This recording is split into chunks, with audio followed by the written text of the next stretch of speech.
Bonjour, merci de votre présence. Merci à Longueur d'onde qui co-organise cette belle journée radio et podcast avec Télérama.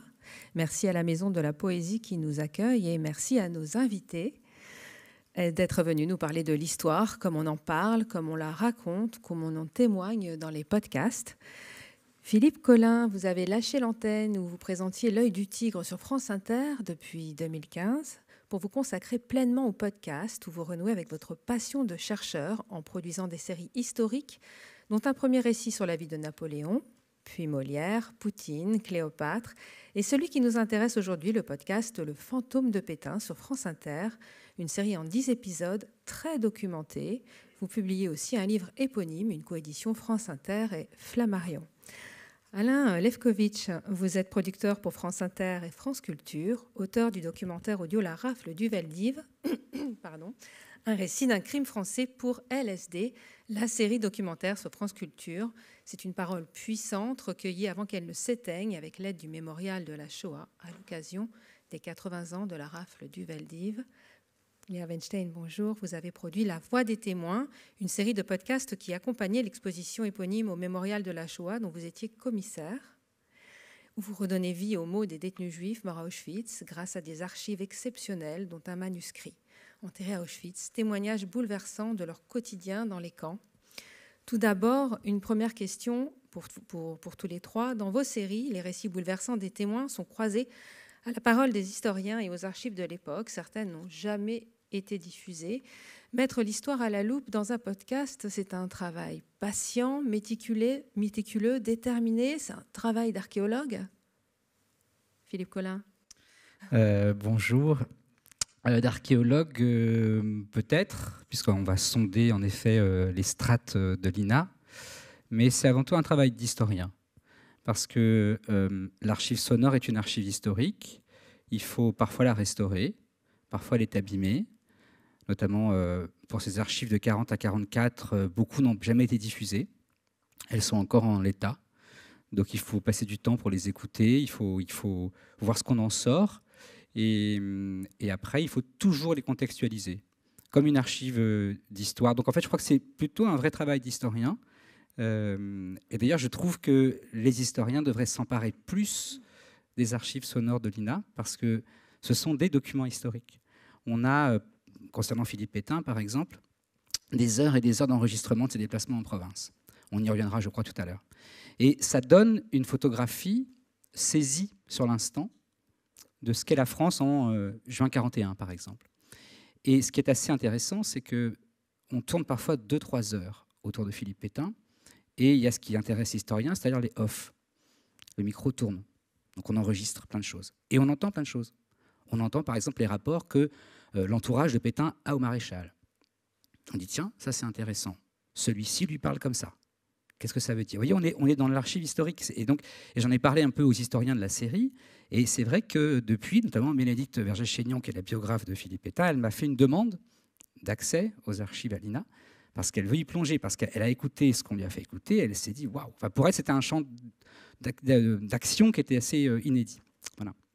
Léa Weinstein, ce rouleau qui a été retrouvé à Auschwitz, vous le mettez dans la voix de Didier Sandre. C'est vraiment bouleversant. C'est rare aussi d'entendre ces extraits-là. Alors ça, en effet, c'est un travail... Bonjour, merci Carole. C'était un travail vraiment archéologique, puisque c'est un manuscrit, c'est ce qu'on appelle les manuscrits enterrés.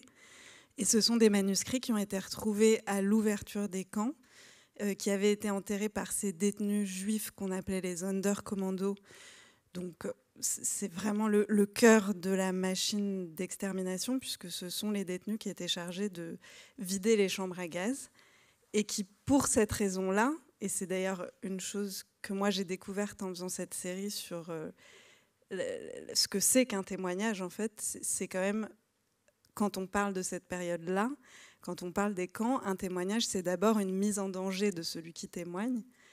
Et là, bon, ça peut pas être plus que là, puisque ces détenus, ces Sonderkommando, étant si proches du crime, étaient régulièrement liquidés. Pourquoi? Parce qu'il ne fallait pas qu'ils puissent témoigner de ce qu'ils voyaient. Donc, si vous voulez, ils ont un rapport à la mort qui est très particulier. Et malgré ça, malgré cette certitude qu'ils vont disparaître, certains d'entre eux vont écrire sur donc des papiers qui vont ensuite enrouler. La plupart, ce sont des manuscrits qui ont été écrits en yiddish, mais celui dont on parle et qu'on a fait lire dans la série, c'est une lettre qui a été écrite en français. Et donc, ce sont des documents voilà, qui laissent sans voix et qui ont été cachés. Ce qui est très fort aussi, c'est que malgré tout, il y a une adresse dans ces témoignages. Celui-là, c'est une lettre, celui qu'on a fait lire. Donc il y a une adresse, c'est-à-dire qu'il y a quand même la possibilité pour eux de se projeter vers nous, qui un jour allons lire, allons entendre, allons retrouver. Et en effet, voilà, à la libération d'Auschwitz, quand les premières fouilles sont faites, on retrouve enterrés sous les crématoires ces documents. Alors, ils ont la forme d'un rouleau. Oui. Ceux qui les ont enterrés pensaient que c'en était vraiment fini pour le peuple juif et que ce serait un témoignage d'un peuple qui avait existé. Oui. Et en même temps, il y a quand même cette conscience de la nécessité de témoigner. Donc moi, ce qui me frappe, c'est la possibilité de se projeter quand même dans un monde après. Même si là, pour eux, pour ce qui est de leur présence, c'est terminé. Mais il y a la possibilité de se projeter dans un après et quand même la conscience d'une nécessité de la trace, à partir de laquelle après on travaille tous, quoi.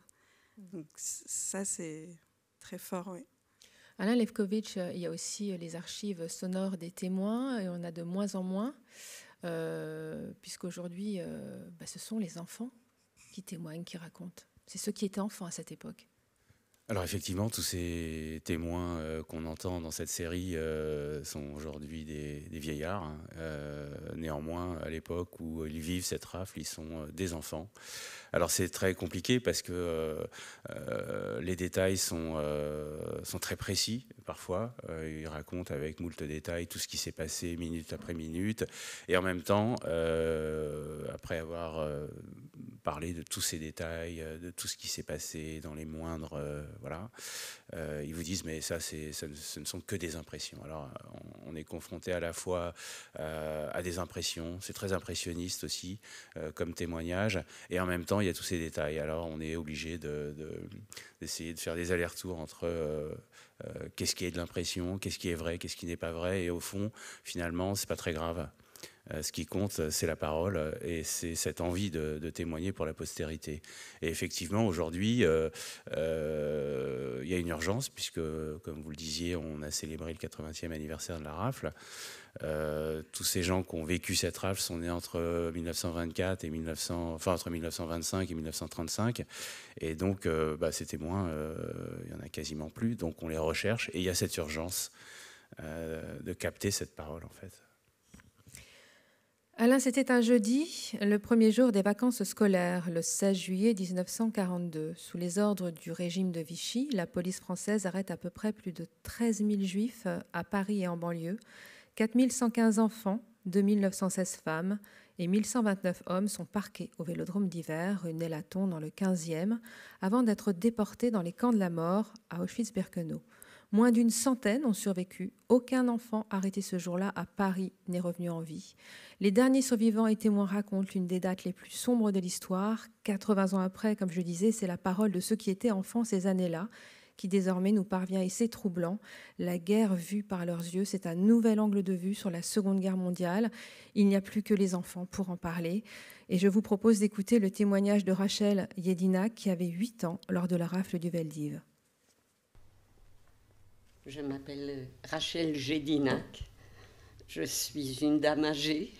J'ai 87 ans.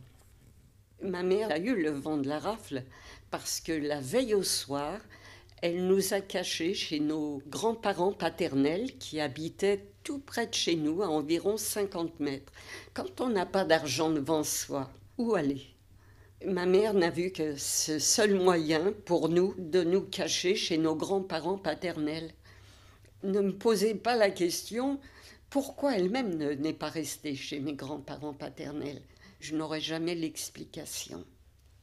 Alors nous pensions en sécurité chez nos grands-parents et on entend du bruit dans les escaliers, beaucoup de bruit, et on frappe à la porte chez mes grands-parents avec une grande violence. Ouvrez, police. Et alors 2 policiers, un en uniforme et un en civil, nous intiment l'ordre de nous habiller en vitesse, ma sœur et moi. Ma sœur avait 5 ans de plus que moi. Et ils nous ont dit, on vous ramène auprès de votre mère. Mais sur un ton pas très agréable. Ma grand-mère a essayé de parlementer un peu et ils l'ont bousculée violemment. Et les policiers nous ramènent. Et l'un des 2 policiers, d'un air goguenard, nous dit « Vous pouvez remercier votre concierge, c'est elle qui nous a dit où vous étiez. » Donc le 16 juillet 1942 au matin, la police française vient chez votre mère et elle ne trouve que votre mère. Or, sur les fiches, il y a votre mère accompagnée de deux jeunes filles. Oui, absolument. Donc, si ces 2 policiers avaient réagi humainement, ils n'auraient pas donné suite. Certains l'ont fait, mais pas ceux-là. Et nous sommes descendus. Déjà dans la rue, j'ai vu des jeunes qui essayaient de refermer des valises ouvertes, éventrées. Il y avait un monde déjà dans la rue. On venait nous chercher entre 4h et 6h du matin. Nous nous sommes posé la question très longtemps, pourquoi à cette heure-là ? Et nous supposons que c'est pour éviter le flot des Parisiens qui allaient travailler plus tard et qui auraient pu nous venir en aide. Ma mère est très contrariée de nous voir revenir et on lui dit « Vous avez 5 minutes pour faire votre baluchon. Dépêchez-vous, on a encore beaucoup de gens à prendre sur la liste. » Nous nous dépêchons, nous descendons. Les clés sont confiées à la concierge. Et j'ai vu dans la rue des petites camarades d'école, d'autres enfants, des petits dans les bras qui pleuraient, dans les bras de leur maman. Certains enfants comme moi tenaient la robe ou la jupe de la maman et on nous a fait marcher comme un troupeau. Je dis bien comme un troupeau, car nous étions nombreux dans le 20e arrondissement et on n'envoyait pas des autobus à chaque coin de rue comme ça s'est fait ailleurs. Et de ce fait, on nous a mis dans 4 centres avant de partir vers le Veldiv. Ça, je l'ai su après, bien entendu. En ce qui nous concerne, on nous a emmenés à pied jusqu'à la Bellevilloise, qui est devenue un lieu festif maintenant. Mais à l'époque, la Bellevilloise datait de la commune et c'était un lieu où les gens se réunissaient. Il y a encore d'ailleurs la fossile marteau sur le fronton. Et tout le long du chemin, une image qui est récurrente. Les gens étaient massés aux fenêtres ou sur les trottoirs. Les gens nous regardaient passer. Certains faisaient le signe de croix, les larmes aux yeux. D'autres nous montraient du doigt en riant. Et je dis toujours que malgré mes 8 ans, j'ai compris que les Parisiens n'étaient pas d'accord quant à notre sort. On nous fait rentrer dans la Bellevilloise et on nous enferme. Nous étions plusieurs centaines là, serrés les uns contre les autres. Moi qui avais 8 ans, j'avais du mal à respirer. Il faisait déjà très très chaud ce jour-là. Et ma mère n'avait qu'une idée en tête, c'est nous faire fuir. Elle essayait de se frayer un chemin et à dire aux autres femmes « Non, non, on ne nous emmène pas pour travailler en Allemagne. On ne peut pas travailler avec des petits dans les bras. » Ma mère a eu de la prémonition et les autres mamans étaient en colère après elle et lui disaient « Mais non, on ne nous fera rien avec des petits-enfants. » Malheureusement, c'est ma mère qui a eu raison. Une voisine s'est approchée de ma mère et lui a dit quelque chose à l'oreille.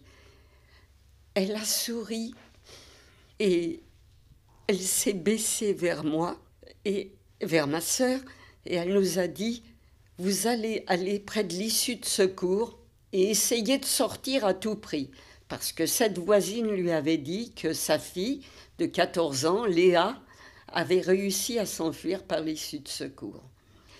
Et elle a dit « Si on vous refoule, Vous restez là-bas, je ne veux plus vous voir et vous trouvez le moyen de sortir. Bon, je n'ai pas voulu lâcher ma mère. Je voyais la peur qui se lisait sur tous les visages, l'angoisse, les pleurs, les sifflets des policiers. Je me cramponnais à ma mère. Alors, elle a fait quelque chose qui a été très douloureux pour moi sur le moment. Elle m'a giflé violemment pour que je la lâche. La seule gifle de ma vie. C'est plus tard que j'ai compris que cette gifle m'a sauvé la vie. Je pars près de l'issue de secours avec ma sœur qui me tient par la main. Et là, les 2 policiers en faction ont tourné la tête pour ne pas nous voir sortir. Vous voyez la différence d'attitude. Les 2 policiers qui sont venus nous chercher chez nos grands-parents auraient très bien pu dire sans mentir qu'ils n'avaient pas trouvé les enfants au foyer, mais ils ont fait du zèle, alors que ces 2 policiers qui, simplement, en tournant la tête, voulaient aider 2 enfants, je trouve ça un acte de résistance. On s'est mis à courir, à dévaler les rues, la rue de Ménilmontant et toutes les rues pour arriver chez nos grands-parents qui étaient en larmes. Et là, la vie s'est organisée tant bien que mal. Alain, le témoignage de Rachel Jelinek, comme ceux des autres témoins qui étaient enfants à ce moment-là, c'est une émotion d'enfant qui s'exprime dans un corps de vieillard et c'est vraiment troublant. Alors c'est vrai que c'est troublant. Les uns et les autres, les unes et les autres parlent encore de papa, de maman. Avec l'émotion d'un enfant. Avec l'émotion d'un enfant, parce que je pense qu'il y a quelque chose qui est mort à ce moment-là chez eux, et que ça a été tellement cathartique, traumatique.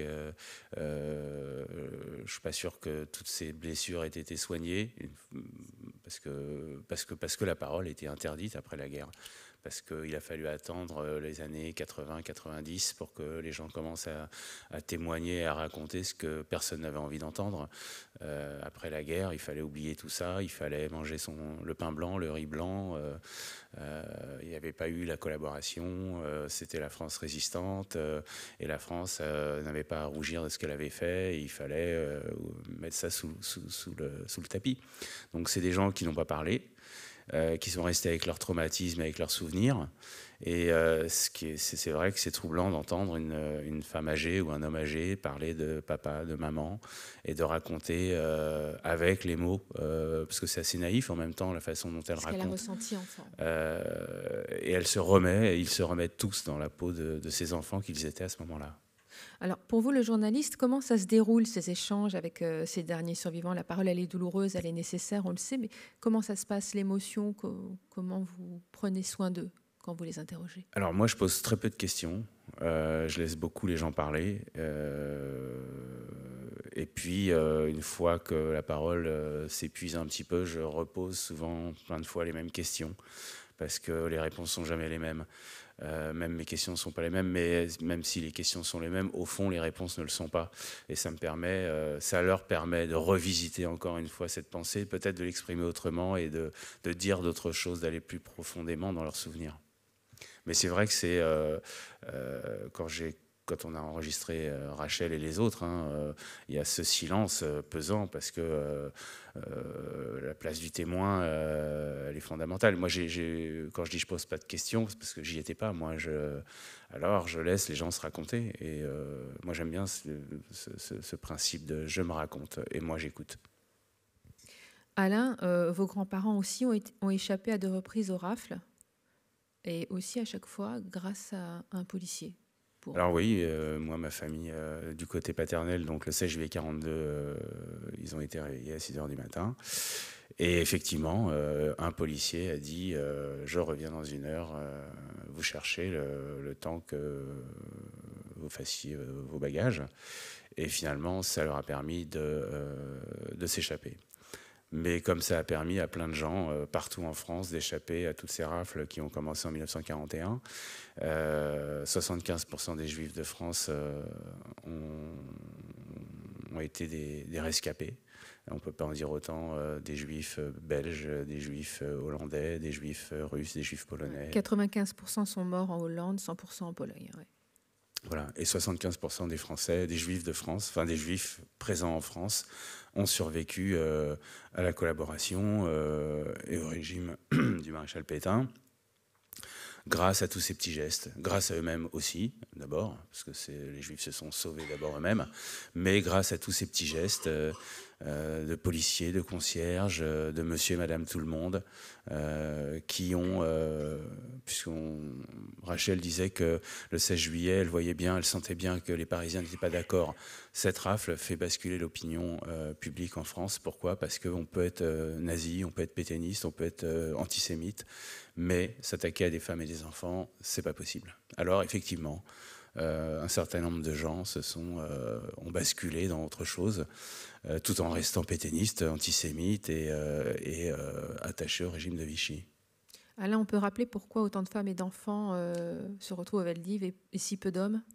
Alors si peu d'hommes, pourquoi ? Parce qu'il y avait une rafle en 1941, la rafle du billet vert, qui là s'attaquait uniquement, enfin concernait uniquement les juifs hommes et étrangers.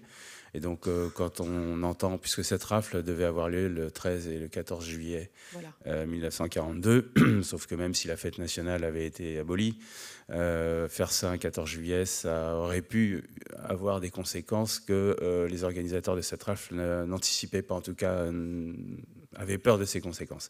Et donc, on a décidé de reculer ça au 16 et 17 juillet. Et entre-temps, il y a eu des fuites. Donc, fort de ce qui s'était passé en 1941, tous les hommes étaient partis. Mon grand-père n'était pas là quand la police française est arrivée chez ma grand-mère et chez mon père. Mon grand-père était déjà parti. Et donc, c'est essentiellement des femmes et des enfants qui se sont retrouvés au Veldiv. Et à Drancy, on a emmené les couples sans enfants. Oui. Oui. Philippe, justement, est-ce qu'on peut parler ensemble justement de cette police impliquée, mais pour autant divisée ? Comme vous l'évoquiez, pardon, la rafle n'atteint pas l'objectif fixé à l'origine entre les autorités SS et Bousquet, qui est en première ligne. Ouais. Alors, on n'atteint pas l'objectif fixé pour deux raisons. Celle qu'a évidemment évoquée Alain, c'est qu'il y a des fuites dans Paris. Et donc, du coup, beaucoup de Juifs vont réussir à échapper malgré tout à cette rafle. Et par ailleurs, en effet, il commence à y avoir des résistances dans la police française qui trouvent la besogne odieuse et qui, du coup, trouvent des artifices du style « je reviens dans 1 heure », comprenez, partez. Et d'ailleurs, cette police, elle commence à se fissurer dans tous les sens. Alors, la police a fait le sale boulot aussi, hein. On ne va pas non plus dire n'importe quoi. Elle a fait le sale boulot. Mais c'est intéressant quand même d'avoir en tête que Pierre Laval, qui est donc aux affaires depuis avril 1942, donc c'est lui qui va prendre en charge cette rafle du Veldiv. Il va faire la bonne patte pour les Allemands. Mais à partir de janvier 1943, il va créer la milice.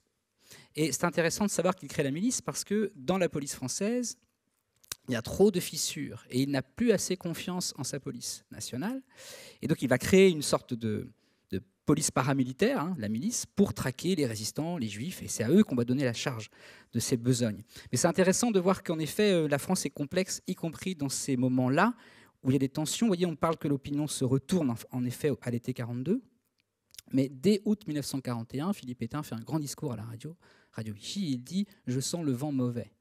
Et le vent mauvais, ce n'est pas les Allemands. Le vent mauvais, c'est tout d'un coup la non-adhésion des Français à la Révolution nationale. Donc vous voyez, assez vite, il y a des résistances qui sont très minimes et marginales pour l'instant, mais ça se fissure assez vite, en vérité.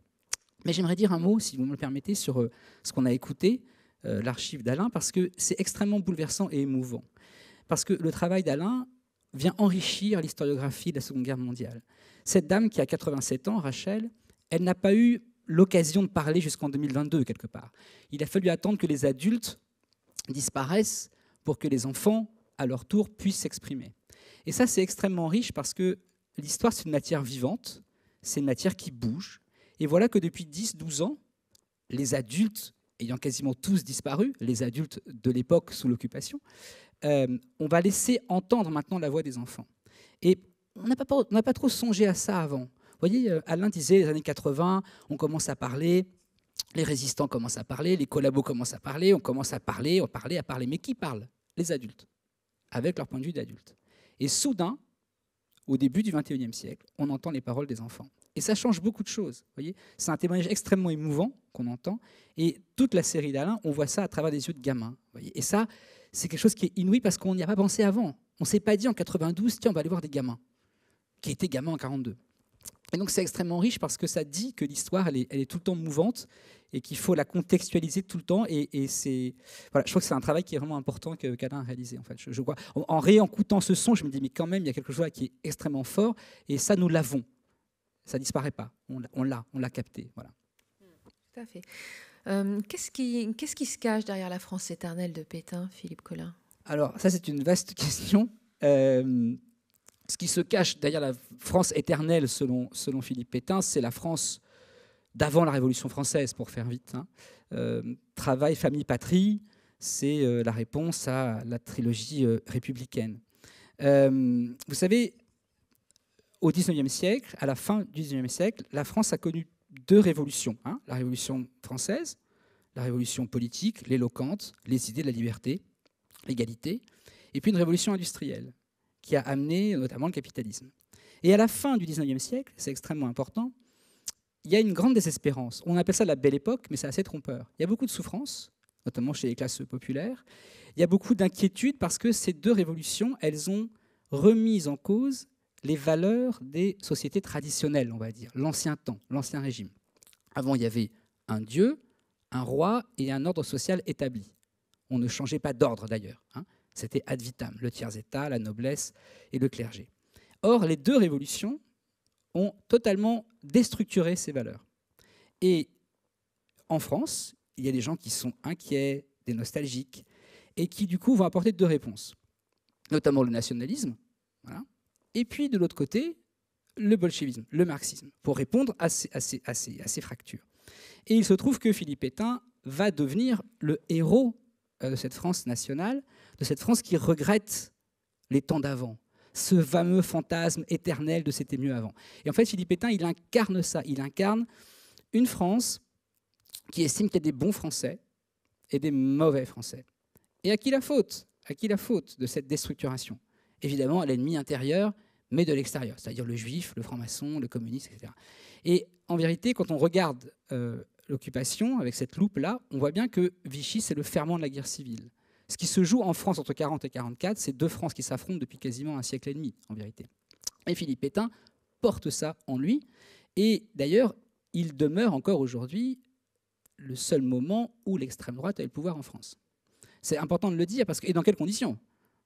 Dans une défaite totale, dans un délitement complet, l'étrange défaite selon Marc Bloch, mais qui est un effondrement en 6 semaines. Il faut toujours avoir ça en tête. En 6 semaines, la France s'effondre. Et à l'aubène de cet effondrement, Philippe Pétain s'empare du pouvoir. Mais il reste, et c'est pour ça qu'il continue à revenir de temps en temps, il reste le fantasme de l'extrême droite française qui fait que cette France-là, cette France d'avant, la France des clochers, la France du roi, d'ailleurs Philippe Pétain s'investit. Le 10 juillet 40, il s'amusait d'avoir plus de pouvoir que Louis XIV. Il a tous les pouvoirs, judiciaires, législatifs, administratifs, policiers. Il y aura le procès de Riom, par exemple, pour juger les responsables de la Troisième République. Mais Philippe Pétain, dès octobre 40, condamne Léon Blum en tant que détenteur de la justice. Voyez, donc, c'est une incarnation de l'ancien temps. Et donc Philippe Pétain demeure, je termine là-dessus, encore aujourd'hui, cette occasion qui a été donnée à l'extrême droite de faire vivre au pouvoir de la France cette France éternelle. Voilà. Eh bien, je vous propose d'écouter l'arrivée du maréchal Pétain, accueilli comme un sauveur, presque une divinité, à qui on fait des offrandes dans cette bonne ville d'Aubusson. Le maréchal Pétain est l'hôte du Limousin. Il faut savoir que chaque voyage était enregistré en intégralité et qu'on possède des heures et des heures d'enregistrement de chaque déplacement. Prenons un exemple. Aubusson dans la Creuse, où Philippe Pétain est venu passer la journée du 21 juin 1941.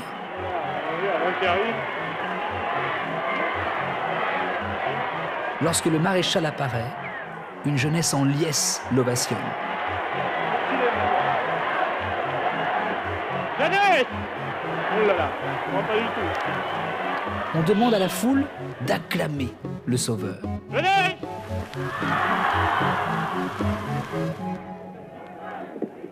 Et puis, passage obligé, on chante, aidé par la fanfare.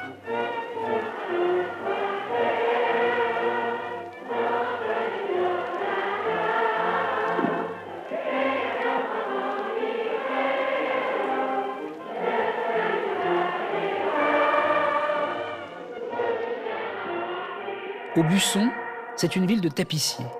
Il faut donc avoir en tête que toutes les maisons d'Aubusson ce jour-là sont décorées de tapisseries tendues et de drapeaux confectionnés à la gloire du maréchal. Un spectacle très étrange, une sorte de kermesse médiévale.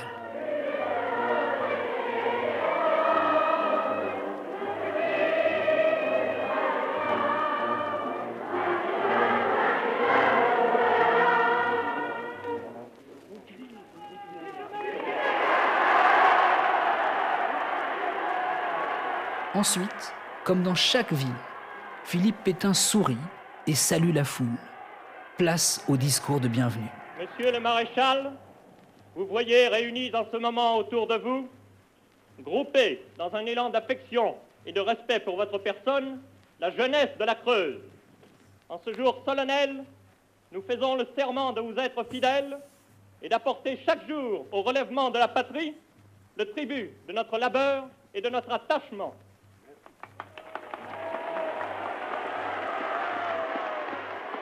Le maréchal agite avec douceur sa main gantée. Pour le remercier, les habitants de la Creuse ont aussi prévu des cadeaux. Ça a été fait par les jeunes chômeurs, monsieur Marchal. Ah, ça, qu'est-ce que c'est? De l'artisanat. Ouais, bien. Là, ça a été fait par les élèves eux-mêmes, quand ils ont su que vous alliez venir. Ah, merci.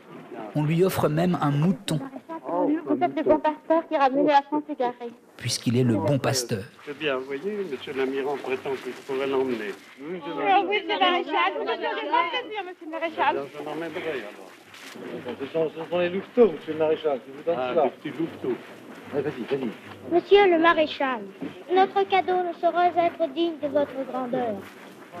Tous les mouvements guéritoires de scoutisme, unis cordialement, vous offrent cette modeste offrande pour soulager des malheurs. Oh, merci, c'est vrai, donc, très bien. Dans la foulée, le maréchal s'exprime devant la foule qui est venue l'honorer. Je viens de recevoir les offrandes des gens de la Creuse. Je suis vraiment touché.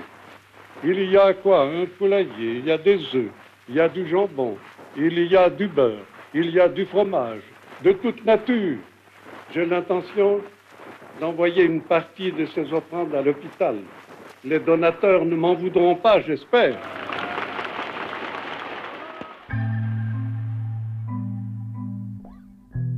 On est troublé par ces reportages. Ils durent des heures, et quand on passe du temps à les écouter, on comprend deux choses. D'abord, ce soulagement chez beaucoup de Français qui ont eu si peur de l'armée allemande, si peur de la guerre, et qui ont vu en Pétain un recours. On ne peut pas leur en vouloir, qu'aurions-nous fait à leur place? Et ensuite, on imagine qu'au milieu de cette ferveur inquiète, Pétain a dû croire en effet qu'il était le messie de la France, investi d'une mission sacrée, la Révolution nationale. Mais, profitant du désarroi des gens, le père protecteur va devenir le père fouettard au service du Troisième Reich. C'est sans doute là, dans cette ferveur populaire, que se noue l'insupportable pour la conscience nationale française. Je ne sais pas si j'aurai l'occasion de revenir ici, mais si je passe à côté d'Aubusson, je ne manquerai pas de faire un crochet pour venir encore une fois jusqu'à vous et vous remercier.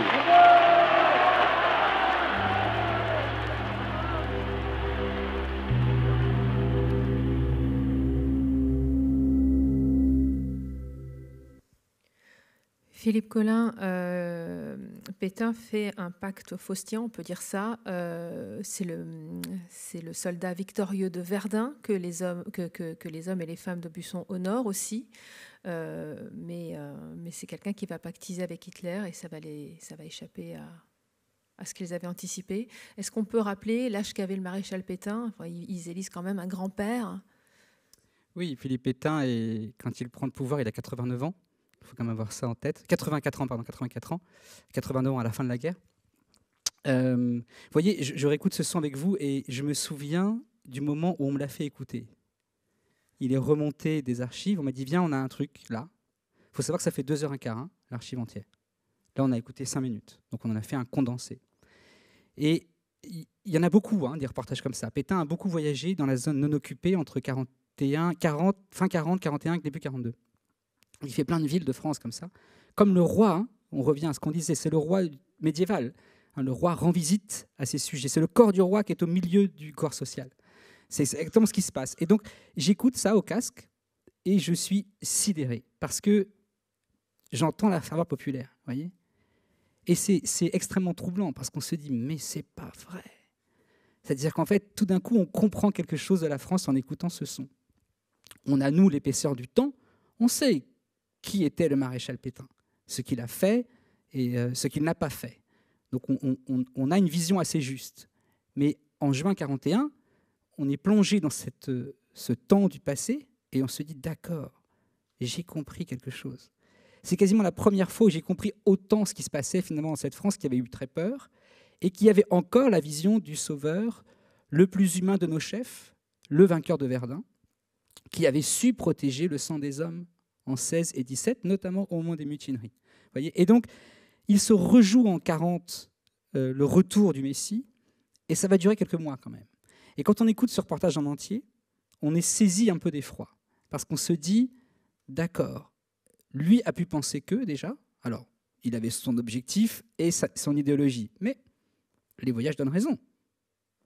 Alors, autre chose qui est importante de préciser, c'est qu'en plus, là où on peut être manipulé par l'archive, d'où l'historien extrêmement essentiel dans sa démarche, c'est que les gens de Vichy, très stratèges et malins qui sont, s'arrangeaient pour arriver notamment à Aubusson le jour de la foire. Vous voyez ? C'est-à-dire qu'on entend beaucoup de gens. Effectivement, il y a beaucoup de gens. On estime entre 30 et 50 000 personnes à Aubusson. Quand même, c'est pas rien. On est en juin 41. Voilà. Et en vérité, où je me dis, mais c'est pas possible qu'il y ait autant de gens qui soient venus voir le maréchal Pétain. En fait, c'est jour de foire.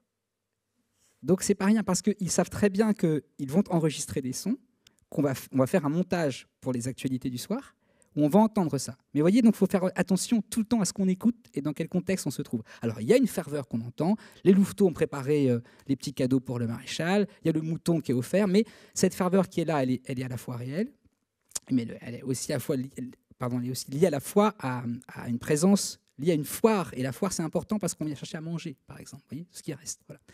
Et donc, ce son, j'y reviens parce que il explique peut-être ce qui s'est noué chez nous tous ensuite. Ce petit louveteau qui a 8-10 ans, c'était le héros, Philippe Pétain. Tous les matins, on chantait « Maréchal, nous voilà à la classe ». Et en quelque temps, on lui a dit « Non, en fait, c'était un salopard. Pétain, c'est un salopard, c'est un traître.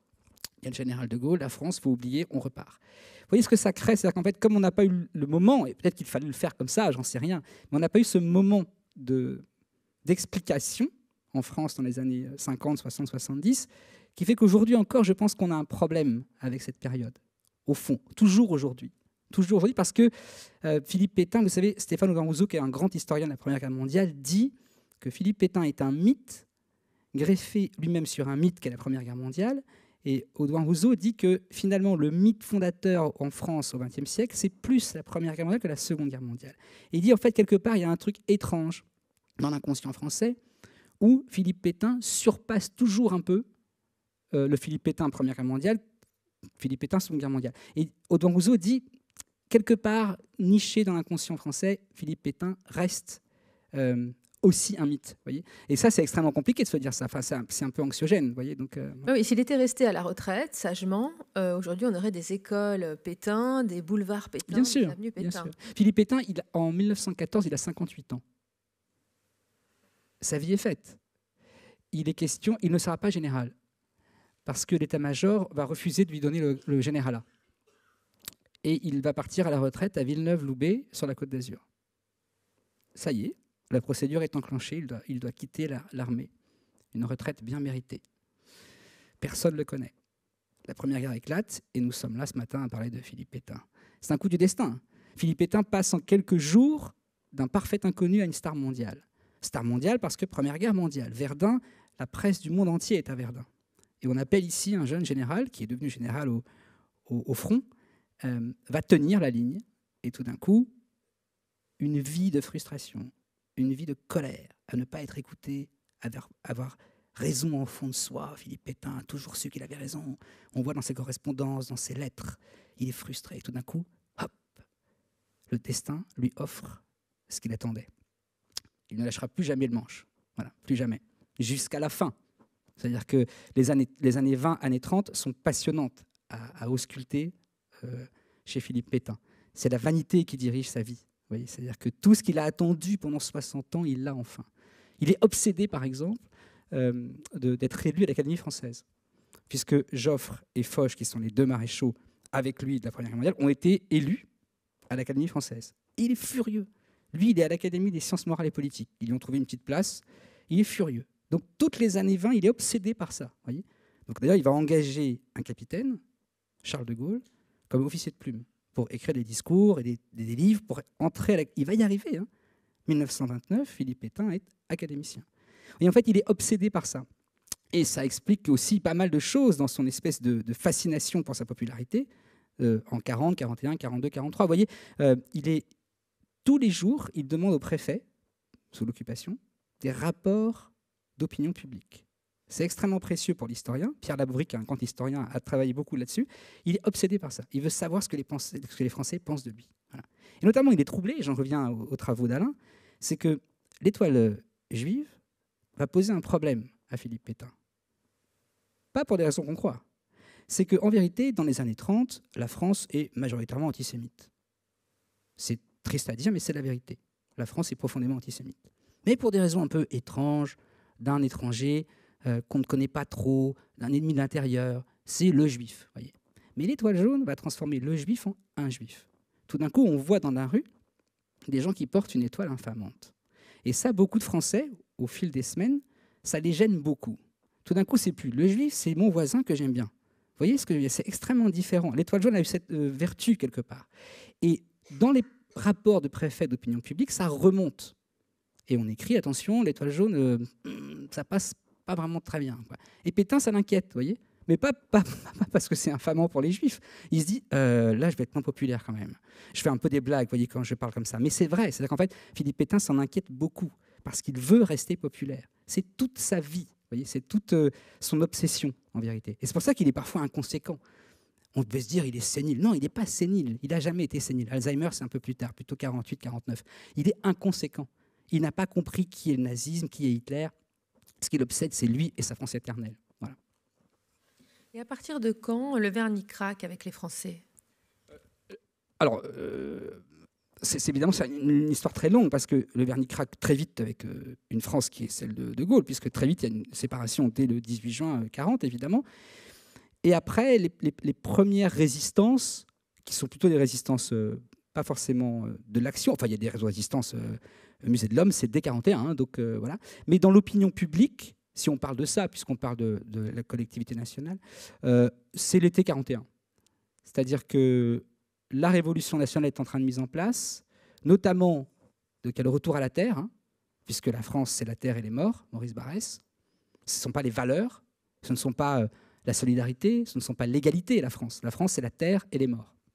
Donc, on ramène le chômeur qui s'est retrouvé en banlieue des grandes villes, à la terre. On le ramène travailler le champ, travailler la terre de France, voilà, éternelle. Et là, on voit bien que dans la jeunesse française et chez les parents, notamment, il y a des reportages qui sont faits où on va voir justement ces jeunes chômeurs qui ont enfin récupéré la terre. On voit bien que les gamins, ils commencent à douter un peu quand même de cette affaire. Donc là, on sent dans l'opinion que ça vrille à partir de l'été 1941. Et donc, il y a ce grand discours de 18 août 1941 où Philippe Pétain admoneste les Français. On le sent en colère. Quand on écoute le discours, et il dit « Je sens le vent mauvais, vous ne me faites pas confiance, faites-moi confiance ». Et donc là, ça commence à craquer. Et après, ça va craquer. Alors là, avec 42 et les rafles, là, ça bascule. Et ce qui bascule et ce qui est important, c'est l'Église catholique. C'est-à-dire que c'est extrêmement important de le dire, parce que Témoignage chrétien, né en 1941, et Témoignage chrétien, donc, c'est un journal qui s'oppose un peu à Philippe Pétain, quelque part au départ. Et à partir de l'été 1942, des évêques de France, notamment il y a Gerlier à Lyon et Saliège à Toulouse, vont publier des textes sublimes qu'on va lire en paroisse le dimanche matin. Et là, ça rigole plus, parce que Vichy sans l'Église, ça commence un peu à branler. Et Laval en a conscience. D'ailleurs, Laval va s'appuyer là-dessus en disant « Gerlier, qui est le confesseur de Pétain, commence à dire au maréchal, pensez à votre âme. Pensez à votre âme. » Et donc là, ça craque. Évidemment, il y a aussi des réseaux catholiques qui vont commencer à prendre position contre les rafles, contre Vichy. Donc, et après, c'est un délitement qui prend de plus en plus d'ampleur au fil des mois, évidemment. Léa Weinstein, dans votre podcast, en 5 épisodes, La Voix des témoins, la Voix des témoins, c'est celle des hommes et de ces femmes qui ont vécu le génocide contre les Juifs pendant la Seconde Guerre mondiale et qui parlent pour les 6 millions de Juifs assassinés. Chaque épisode s'ouvre sur une citation d'Elie Wiesel, celui qui écoute un témoin le devient à son tour. Oui, alors j'aimerais juste dire 3 mots sur les sons, notamment qu'on a entendus, parce que justement, moi, pour ce podcast, pour La Voix des témoins, j'ai travaillé sur un matériau assez particulier, c'est-à-dire uniquement des témoignages, mais des témoignages qui sont des archives. Donc, je me situe un peu entre vos deux travaux de ce point de vue-là. Et c'est ça que je trouvais assez fascinant à entendre les deux l'un après l'autre. C'est d'abord le témoignage avec cette espèce d'aller-retour entre le regard de l'enfant et la voix de la vieille femme. Et ce travail d'écoute qui est le tien, du coup, comment écouter, comment les faire parler. Une écoute que tu dis effacée, mais qu'on entend quand même très, très active, quoi. Et ça m'a fait penser à cette phrase de Marceline Loridan-Evans. Elle dit, on voit ça dans une archive où elle discute avec sa grande amie Simone Veil, où elle lui dit, mais de toute façon, on garde toute sa vie l'âge de sa déportation. Et Simone Veil lui dit, oui, mais on ne le retrouve vraiment que quand on nous écoute. Parce que Simone Veil, justement, a beaucoup parlé du fait que si on ne les a pas entendus, et je pense qu'on va en parler juste après, mais si on ne les a pas entendus, pas écoutés avant la fin des années 70, le début des années 80, Simone Veil passera sa vie à dire « nous, on voulait parler ». On avait ce désir très fort qui était la première nécessité et la première chose qui pouvait adoucir ce retour qui fut terrible en fait pour eux, c'était le désir de parler. Mais quand on ne vous écoute pas, quand au bout de 3 fois on change de sujet, quand on vous dit passe-moi le beurre, passe-moi le sel, au bout de la 3e fois, on arrête en fait. Et il y a aussi la culpabilité d'être venu. Oui. Beaucoup n'ont pas. Alors Simone Veil, oui, elle était aussi dans une posture assez, elle était assez en colère contre ça. Elle disait qu'elle n'avait pas envie qu'on lui renvoie à cette culpabilité et que, en fait, ce sont les autres qui leur renvoyaient ça et qu'après, ils ont un peu intériorisé peut-être cette histoire de culpabilité. Donc, une écoute active mais effacée et au contraire, quand on travaille avec l'archive, une écriture, une intervention, cette voix off, cette nécessité de nous guider. Voilà. Et donc, La Voix des témoins, c'était un espèce de cheminement entre les deux, s'effacer devant le témoignage et en même temps, c'est pas moi qui leur posais des questions, c'était des archives. Donc c'était aussi une plongée dans les sondes de l'INA pendant plus d'1 an. Et il y a eu cette question, parce que donc, le podcast en fait, est venu dans un second temps. Il y a eu d'abord l'exposition, et l'exposition, elle a été conçue comme un parcours sonore. Donc il y avait un premier objet sonore, on va dire, qui était proposé à l'écoute dans le musée. Il se trouve que le Covid est arrivé et que l'exposition a fermé quasiment aussitôt ouverte. Donc, on a eu cette idée de faire le podcast pour quand même faire quelque chose de toutes ces archives qu'on avait. Mais le podcast a été construit un peu différemment, avec cette fois l'intervention d'historiennes et d'historiens, et pas seulement la voix des témoins seuls, comme c'était le cas dans l'exposition. Tout à fait. Et dans cette série, à travers les décennies, Vous voyez, vous nous expliquez avec les historiens quand les survivants ont commencé à parler et surtout quand on a été en mesure, effectivement, de les écouter. On va écouter un extrait. Marie-Claude Vaillant-Couturier a vécu l'horreur concentrationnaire. En 1945, déjà à Nuremberg, elle témoignait. Une nuit, nous avons été réveillés par des cris effroyables.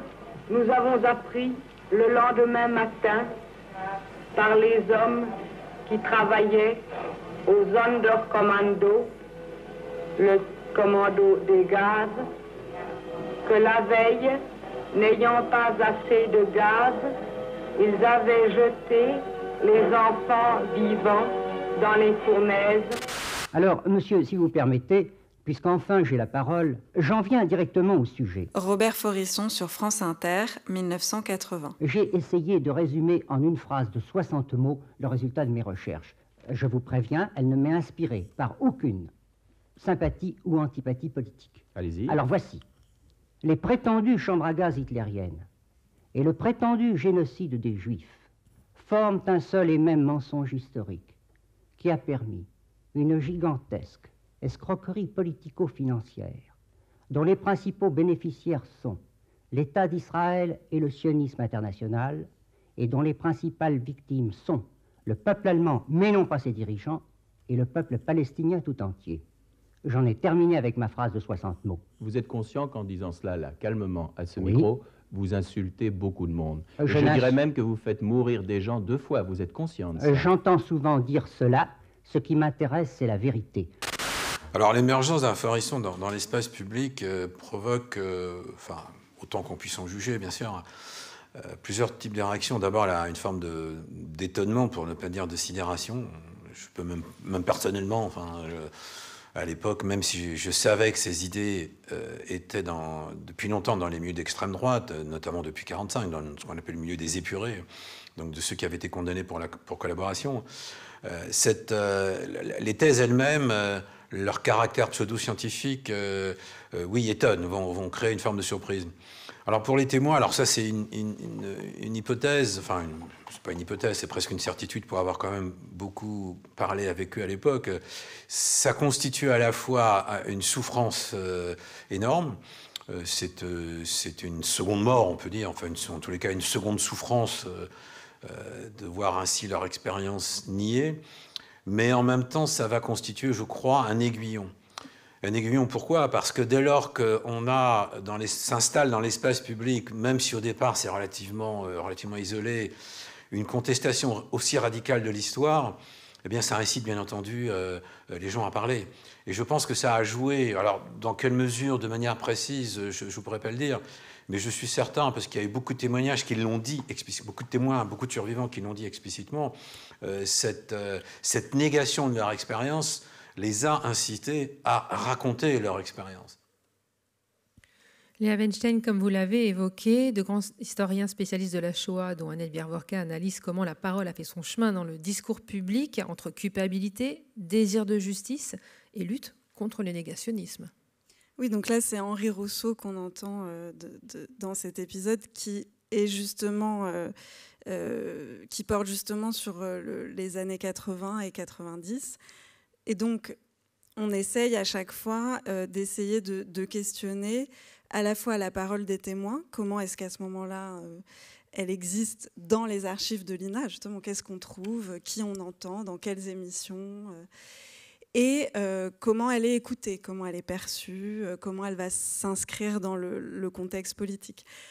Là, c'est très particulier, le moment de Forisson et du négationnisme. En effet, c'est vraiment un moment de bascule parce que, comme l'explique Henri Rousseau, c'est un moment de prise de parole très importante de la part de beaucoup de témoins qui, jusqu'ici, n'avaient pas parlé.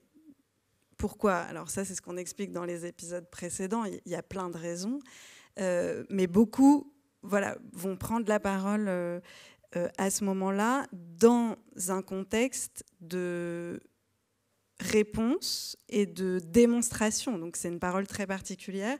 Et c'est là aussi que, par exemple, va émerger ce que beaucoup, je pense, d'entre nous ont connu, c'est-à-dire le témoin dans la classe, le témoin à l'école. À partir du moment où le négationnisme apparaît, le témoignage répond au négationniste, et donc le témoin devient une preuve vivante, si vous voulez, en chair et en os. Donc on va montrer le tatouage, voilà, tout ça. Et donc c'est vraiment important, je pense, de le comprendre pour entendre la façon dont les témoins témoignent à partir de ce moment-là. Et en fait, ça ne va plus s'arrêter après. Cette espèce de dialogue avec les révisionnistes et les négationnistes va s'installer et va devenir même, va prendre de plus en plus de place dans leurs paroles ensuite. On y arrive, hein, Philippe Collin. Vous évoquiez un mythe fantasmé qui dépasse l'homme de Vichy, même après sa mort, hein, dans votre série. Oui. C'est-à-dire que Philippe Pétain a une 4e vie, qui est donc post-mortem, où il est quasiment dépossédé de sa vie, parce que vont se nouer autour de lui des enjeux qui le dépassent complètement, en vérité, amorcés par Izorni, qui est donc son avocat, jusqu'à Forisson, hein, quelque part, jusqu'à Éric Zemmour, finalement, très récemment. Et cette figure de Philippe Pétain qu'il faut, alors pas pour Forisson, mais pour l'extrême droite française, qu'il faut sauver, c'est quand même assez intéressant, parce qu'il faut tenter de décorréler Philippe Pétain du régime de Vichy, qui est une faillite morale, c'est un gouffre éthique, notamment parce que nous avons participé à la déportation des Juifs d'Europe. Donc c'est insupportable, en vérité. C'est insupportable. Donc il faut trouver les moyens pour sauver le maréchal et en faire autre chose, une figure de sauveur, quitte même à faire sauter le verrou avec De Gaulle, qui est tout l'enjeu, en vérité. La connivence, le glaive et le bouclier. Hein, cette théorie qu'on nous ressasse encore ces derniers mois. Je précise au passage quand même, c'est que cette théorie du glaive et du bouclier, elle vient du prétoire. Hein. C'est une pensée imaginée par Maître Izorni, qui est l'avocat de Philippe Pétain, ce en quoi je ne suis pas choqué, puisque c'est son client. Donc il a réfléchi à quelque chose de stratégique pour défendre son client. Or, depuis maintenant 70 ans, on veut nous faire croire que c'est une théorie historique. Vous ne trouverez jamais jusqu'à ce midi la moindre archive qui vous prouve que cette théorie est juste. Mais voyez, encore récemment, puisqu'il en a parlé, Éric Zemmour, cette connivence entre De Gaulle et Pétain, elle sert à quoi? Elle sert à se dire finalement que cette droite nationaliste qui s'est effondrée en 1940, en se couchant devant Hitler, c'est pas forcément Philippe Pétain. Voyez. Philippe Pétain, il est autre chose. Et donc, il y a des choses à récupérer chez Philippe Pétain. C'est toujours cette histoire-là qui fait que... j'ai appelé ça le fantôme de Philippe Pétain, parce qu'un fantôme, c'est un revenant. Oui, c'est synonyme en français. Et Philippe Pétain est revenu plusieurs fois dans le débat public français, notamment en 1973, par exemple. On a kidnappé son cercueil sur l'île Dieu. Sachez que c'est en février. Hein. Sachez qu'en septembre 1972, c'est la création du Front National. Ce n'est pas anodin. C'est-à-dire que Tixier-Vignancourt, qui était donc un homme d'extrême droite, dont Jean-Marie Le Pen avait été le directeur de campagne en 1965, a monté le coup. Hein. Ça n'a pas été prouvé, mais on sait que c'est lui. Il a monté le coup pour remettre Philippe Pétain dans le débat public. Voyez. Et d'ailleurs, Forisson va arriver assez vite. Hein. C'est 80, le son de Léa ce soir. Vous voyez, donc on est dans un moment là de révolution mémorielle, où Paxton arrive, où il y a le chagrin et la pitié, où tout d'un coup on commence à parler de cette France un peu compliquée, et il y a une contre-attaque. Jean-Marie Le Pen, Tixier-Vignancourt, Robert Forisson. Et à mon avis, on n'est pas sorti de là. Voilà. Alors heureusement, la France a bien travaillé quand même dans ses profondeurs, grâce à l'éducation nationale et à tous ces témoignages, mais on n'est pas sorti de ce débat. Je pense qu'on est encore là-dedans, et je suis, moi, sidéré d'entendre ce que j'ai entendu ces derniers mois. Hein. Vous voyez, quand Éric Zemmour parle, on est sidéré. Aujourd'hui encore, en 2022, à vrai dire. Donc, mais il y a le discours de 95 de Jacques Chirac qui absolument. va tenter, enfin en tout cas qui met un terme, enfin qui va essayer de mettre un terme. On voit bien que, comme tu le disais avec Zemmour, c'est toujours pas terminé, mais ce discours de 95 marque quand même. On peut rappeler cette histoire de 95 justement.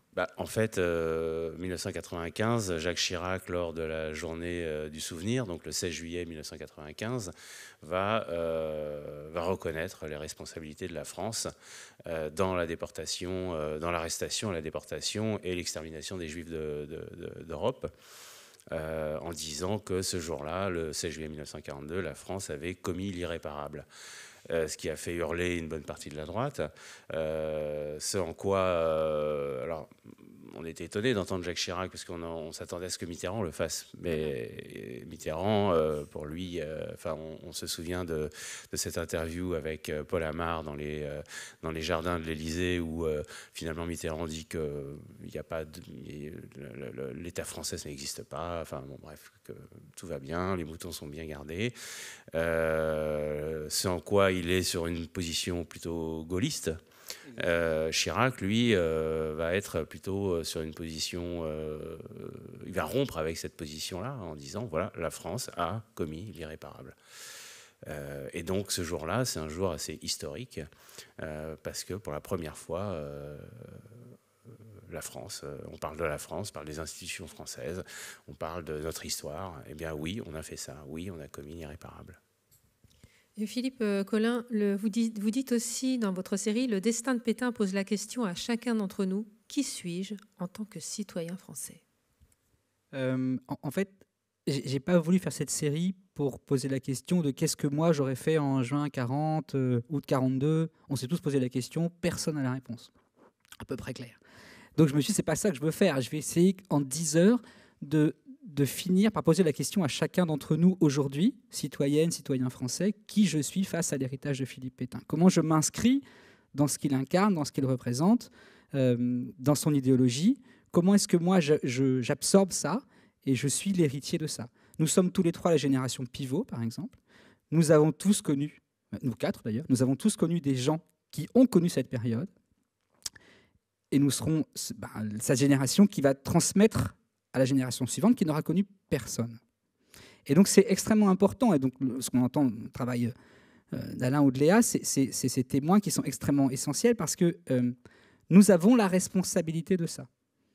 Nous sommes mandataires de cette mémoire. Voilà. Donc qu'est-ce qu'on fait ? On pourrait me dire, mais pourquoi tu fais Pétain en 2022 ? C'est étrange de faire Pétain en 2022.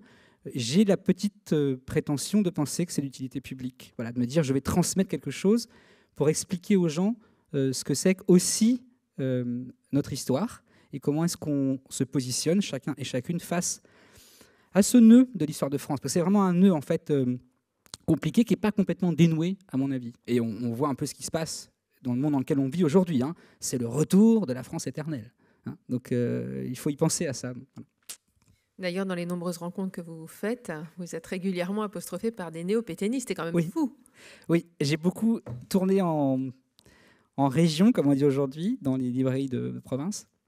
Et il y avait beaucoup de gens, comme ce matin.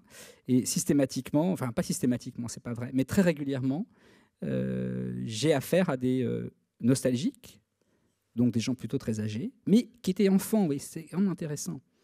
Ils ont chanté Maréchal, nous voilà à l'école petit, donc ils ne comprennent pas. Donc c'est plutôt un peu... Voilà. Mais j'ai affaire à des gens qui ont plutôt mon âge, et qui sont donc des néo-pétainistes, on va dire zémouriens pour faire vite, et qui, eux, c'est là, on évoquait ça en coulisses, mais pour moi, on a perdu une bataille culturelle, entre guillemets, c'est qu'aujourd'hui, ils n'ont plus honte de lever la main et de poser une question agressive, vindicative, où il y a un contre-récit. Je suis, moi, le menteur. Voilà. Je mens. Je ne dis pas la vérité historique. Il y a deux récits. Toi, tu en as un, mais ce n'est pas le bon. Vous voyez, et ça, c'est assez inquiétant. Alors, ils sont, je vous rassure, marginaux. Ils sont très peu nombreux, mais ils sont là et ils n'ont plus peur de poser la question. Et donc, je me dis, tiens, ça, attention, parce qu'il y a 10 ans, ce n'était pas possible. On serait dit, je la pose, la question, je la pose pas. Et là, les premiers, quand la séance est finie, ils lèvent la main, je les repère tout de suite. OK, donc lui, il va m'agresser. Donc c'est intéressant de l'entendre parce que, enfin, c'est ce que disait Alain, on n'a qu'à voir aussi les élections. Enfin, ils sont plus minoritaires, ils sont présents là. Et c'est le retour de ce vieux débat français. Voilà. Excellente transition pour donner la parole au public. C'est la première question. Si monsieur, très drôle, monsieur. Voilà. Oui. Philippe Pétain était né en 1856. Oui. Est-ce que vous pensez que vraiment, au début de la guerre, il était sénile ? Alors, je ne pense pas qu'il soit sénile. Parce que plein de choses nous prouvent qu'il n'est pas sénile. C'est un vieux monsieur, et je répète, parfois inconséquent. Il y a aujourd'hui des éléments qui nous laissent à penser qu'en effet, il a été victime après la guerre d'Alzheimer. Les premiers symptômes remontent à 47-48, on pense à peu près. Mais il n'y a pas de sénilité. Vous voyez, Philippe Pétain travaille 3 à 4 heures par jour. On a des archives.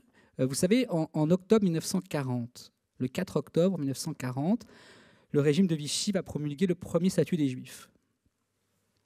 Et pendant des années, on a entendu que Philippe Pétain avait durci le statut de sa main. Aucune preuve historique. Il y avait un carnet de Charles Pomaret, qui était le ministre de l'Intérieur, qui disait Pétain a exigé plus. Bon. Et on était un peu douteux de ce carnet. Or, il y a 11 ans maintenant, Serge Klarsfeld a retrouvé l'archive. Et elle est passionnante. On parle de sénilité, vous voyez. Donc, le statut des Juifs, il est discuté en Conseil des ministres. Et il est annoté de la main de Philippe Pétain. Vous voyez, on sait que c'est son écriture, il n'y a aucun doute. Il est annoté, le statut. Notamment, Barthélemy, garde des Sceaux, avait rédigé le statut en disant, en effet, on va expurger l'administration française des Juifs. L'éducation nationale, par exemple.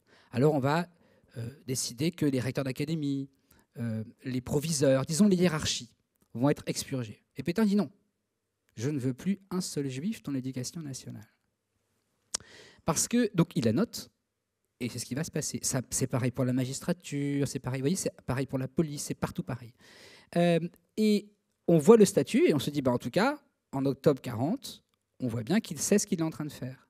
Et il y a une correspondance derrière qui existe, et on voit bien que, à propos de ce statut des Juifs, et Philippe Pétain assume totalement son choix. Il sait ce qu'il fait. Il sait ce qu'il fait. Je répète, il est inconséquent malgré tout. C'est que Philippe Pétain n'est pas un antisémite nazi. C'est important de le dire. Philippe Pétain ne considère pas que la rédemption du peuple de France passe par l'extermination des Juifs. Il n'est pas du tout dans ce registre-là. Hein. Néanmoins, de par cette position, nous allons, pensons à Chirac, participer, la France, à la déportation et l'extermination des Juifs d'Europe. Et c'est sous sa responsabilité. Voilà. Bonjour. Bonjour. Une question pour tous les trois, enfin 2 questions. Enfin bref, je m'explique. Une première question pour vous, Philippe. Je me demandais si vous pourriez revenir sur le choix de vos personnages pour les biographies que vous avez réalisées en podcast. Des personnages soit controversés, soit polémiques, en tout cas qui ne font pas nécessairement l'unanimité, ambivalents, comme c'était le cas même pour Molière, de façon un peu moins politique peut-être, j'en sais rien. Donc pourquoi ces personnages? Est-ce que c'est parce que c'est plus intéressant simplement ou qu'il n'y a pas de biographie lisse? Et pour vous, Alain et Léa, l'utilisation des témoignages, que ce soit des témoignages directs avec la voix qu'on entend ou des témoignages directs mais avec des voix qui sont racontées par Didier Sandre, si je ne me trompe pas, pour vous, Léa, quelle était l'importance de faire entendre ces voix? Pourquoi le podcast dans ce cas-là? Enfin voilà, revenir un peu sur cette oralité aussi. Merci. Je réponds rapidement, comme ça après je vous laisse tous les deux répondre. L'idée de base de ces podcasts, c'est d'essayer d'éclairer le présent. Alors je me suis dit, tiens donc, il y a une vision de la France qui est là, qui est présente depuis maintenant 4-5 ans, 2018 à peu près, j'estime ça à 2018. Donc revenons aux sources. Qui est Bonaparte, qui est Philippe Pétain, Poutine, intéressant parce que Poutine parle beaucoup de la France éternelle en vérité, c'est la Russie éternelle. Donc c'était l'objet de raconter ça. La prochaine série consacrée à Léon Blum, vous voyez, on quitte peut-être certaines choses parce que ça m'importe de raconter qui est Léon Blum aujourd'hui en France en 2022. D'ailleurs, c'est extrêmement intéressant, c'est de voir à quel point il occupe une place si modeste dans la conscience collective française. C'est, à mes yeux, avec Charles de Gaulle, l'homme politique le plus important du XXe siècle en France. Pour plein de raisons, pas que pour le Front Pop. C'est intéressant de voir comment il est masqué. Vous avez une petite statue de Léon Blum dans le 11e arrondissement. Il y a un aéroport, il y a une avenue, il y a un arc de triomphe. Charles de Gaulle, il est présent pour des raisons qui sont différentes. Mais vous voyez, et Blum, c'est intéressant d'expliquer qu'est-ce qui se passe, pourquoi Blum, il n'est pas vraiment avec nous. Voyez. Donc, vous voyez, je vais changer un peu de créneau quand même. Je vais aller vers des biographies un peu différentes. Voilà, j'ai répondu vite et je vous laisse répondre tous les deux.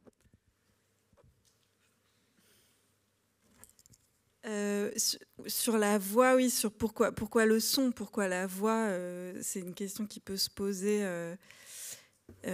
face aussi à la variété des témoignages. C'est quand même quelque chose qu'on n'a pas dit, mais le génocide des Juifs, la Shoah, ça fait partie des événements qui sont le plus documentés à travers des témoignages. On a une matière immense et elle est très variable. Enfin, je veux dire, on a des textes, on a beaucoup de livres, on a des vidéos, il y a eu des collectes de témoignages nombreuses et on a des sons. Personnellement, moi, j'ai l'impression que la voix, donc l'écoute, le fait d'avoir ce rapport-là au témoignage, celui de l'écoute, c'est une manière de répondre à la question que moi, on m'a beaucoup posée, comment on va faire sans eux maintenant, qui seront plus là, etc. Comment créer un rapport qui reste vivant à leurs témoignages, comment continuer de les écouter après leur disparition. Et j'ai l'impression, après avoir donc travaillé à cette exposition pour laquelle il y avait aussi de la vidéo, des archives de toutes sortes, j'ai l'impression que la voix, l'écoute, le son, c'est vraiment le médium par lequel il reste le plus présent. Il y a quelque chose dans le rapport entre vous qui l'écoutez et elle ou lui qui parle, d'une grande proximité qui se crée, à mon avis, que avec la voix. Enfin, je ne sais pas ce que... Je suis entièrement d'accord avec toi. Ça les rend présents. L'histoire de la rafle du Veldiv, par exemple, elle est écrite. Tout a été dit. Alors comment s'emparer de ce sujet sans répéter ce qui a été dit, sans refaire ce qui a été fait, sans copier ou sans... il restait que le témoin. Redonner au témoin une forme d'immortalité, parce qu'effectivement, ces gens-là vont disparaître. Et leurs témoignages, qui ne font pas histoire, l'histoire, ce n'est pas une succession de récits individuels. Néanmoins, ça leur donne une certaine éternité, et on leur doit bien ça. Voilà. Je ne sais pas si on a répondu, mais... Bonsoir. Enfin, bonjour. Bonsoir. Je voudrais savoir juste une question, parce que, en fait, moi, je travaille sur le sujet. Enfin, moi, je suis une 4e génération, donc, effectivement, c'est ce qu'on disait. Je pense qu'on a une responsabilité par rapport à tous les témoins qui sont en train de partir et à nos familles. Enfin, moi, c'est ce que je pense. En faisant des recherches, j'ai appris, mais je ne suis pas historienne, qu'il y a eu 3 rafles en 41. Et je me pose la question de savoir pourquoi. Bon, c'est Anne Sinclair qui avait fait aussi sur la rafle des notables par son grand-père. Et elle aussi avait découvert assez tardivement. Pourquoi on en parle peu, ou alors est-ce que c'est moi qui ai découvert... J'ai l'impression qu'on ne parle pas de ces rafles en 41. Est-ce que vous savez pourquoi ? En plus, quand Zemmour disait que Pétain avait sauvé les Juifs français, enfin bon, ça remet en cause aussi pas mal de choses, quoi. Alors, je n'ai pas la réponse que j'aimerais vous apporter de manière claire et précise. Il est évident que la rafle du Veldiv fait écran. Elle est tellement choquante et elle est tellement violente et tellement massive qu'elle fait écran. Les 3 premières rafles qui sont en effet, c'est mai, septembre, décembre 41. Il y a la rafle du billet vert, il y a 41, décembre 41, il y a une rafle... Alors, la première rafle, c'est des étrangers, des Juifs étrangers en France. Donc, vous voyez, on peut considérer, avec 1000 guillemets, c'est pas des Français. Voilà, donc bon, c'est pas si grave. Tout ça est ironique. Et la rafle des notables, elle concerne pas grand monde par rapport à ce qui va arriver. Elle concerne quelques centaines de personnes. Vichy s'en offusque un peu. Pétain s'en offusque un peu, parce qu'il connaît des gens dans cette affaire. Mais bon, il ne va pas faire grand-chose pour aider les notables. Notamment, il y a le frère de Léon Blum, René Blum, qui est arrêté, dans cette rafle. Alors, pourquoi est-ce qu'on n'en parle pas ? Et vous avez raison, madame, parce qu'on est en train de les redécouvrir, à vrai dire. C'est très juste. Pourquoi on n'en parle pas ? Parce que je pense qu'on revient au problème qui est le nôtre. C'est qui sommes-nous dans cette responsabilité ? Chirac, 95, il n'y a pas si longtemps. La rafle du Veldiv, voilà, c'est le chapeau. Tout est là-dedans. Il y en a d'autres des rafles. avant, après. Vous voyez, c'est pas. Alors celle-là, elle est emblématique. Mais oui, je pense que ça nous ramène à nos problèmes. Qui sommes-nous? Qui avons-nous été? Qu'est-ce que c'est que ces rafles de 41? D'ailleurs, Laval n'est même pas là. Hein. Laval n'est pas encore aux affaires. Donc, c'est les Allemands, hein, surtout, qui vont d'ailleurs être très présents, plus que la police française. Je crois qu'en 41, il n'y a pas de police française. Je crois qu'il n'y a que les Allemands. Donc, vous voyez, on considère finalement que cette rafle de 41, c'est les nazis, en gros. Hein. Les Arabes, ils sont venus chez les Français et la police allemande est venue les récupérer. Bon, on sait qu'en vérité, Vichy ne s'est pas opposé à cette rafle, même si elle s'est manifestée. Donc, vous voyez, je n'ai pas vraiment de réponse très claire, je suis désolé, mais ça doit nous ramener à ce qu'on est tous, au fond. Voilà. Et peut-être pour compléter, c'est vrai que la rafle du Veldiv, elle occulte toutes les autres rafles, pour la simple et bonne raison, c'est que toute l'administration française a été mise à contribution. Alors qu'effectivement, comme le rappelait Philippe, les rafles de 41, c'était essentiellement les Allemands. Donc, mais la rafle du Veldiv, il n'y a pas un Allemand qui participe à cette rafle, même si dans chaque équipe, parce qu'elle s'organise par arrondissement, et quand les policiers arrivent chez les gens, ils savent chez qui ils arrivent, parce qu'ils ont le fichier de Jean Tullard qui a été constitué à partir de 1940. Mais voilà, on sait que la police est espionnée aussi par les Allemands qui ne font pas confiance totalement à la police française, et ils ont raison d'ailleurs. Mais voilà, ça met en branle toute l'administration française. C'est pour ça que la rafle du Veldiv, elle occulte toutes les autres, certainement. Et précisons une chose importante, c'est que René Bousquet insiste pour que ce soit uniquement la police française, pour des questions de souveraineté nationale. En gros, non, nous sommes la France, on s'occupe du boulot. Et parce que les Allemands proposent un soutien. Sockel, qui est le Gauleiter, dit je peux vous apporter un peu de soutien. Il dit non. Nous sommes la France, on s'en occupe. Donc, vous voyez, c'est important, c'est que c'est une volonté de l'État français, Vichy, de se dire nous allons faire le boulot tout seul. Bonne garantie, vous voyez, on donne des gages aux Allemands. Et par exemple, en août, la rafle de août, c'est même la construction de Drancy. Parce qu'en fait, il y a eu énormément dans le quartier du 11e, les juifs turcs, judéo-espagnols, qui ont été énormément raflés. Donc, et c'est en plus le début de Drancy. Donc voilà, c'est important aussi. Absolument. Absolument. Après, je trouve aussi que ça interroge aussi notre façon d'écouter les témoignages, parce que depuis que ces documents récents ont été retrouvés sur la rafle du billet vert, là par exemple, effectivement, on s'est mis à parler de cette rafle du billet de verre, et donc à l'entendre. Et en fait, en écoutant, par exemple, ta série qui porte sur la rafle du Veldiv, on entend que tous les témoins évoquent la rafle du billet vert. Très souvent, ça commence par papa était déjà parti depuis 1 an au moment de la rafle du billet vert. Et là, on l'entend. Donc, je pense que voilà, il y a aussi notre écoute, notre capacité de comprendre et d'entendre qui est en jeu, quoi.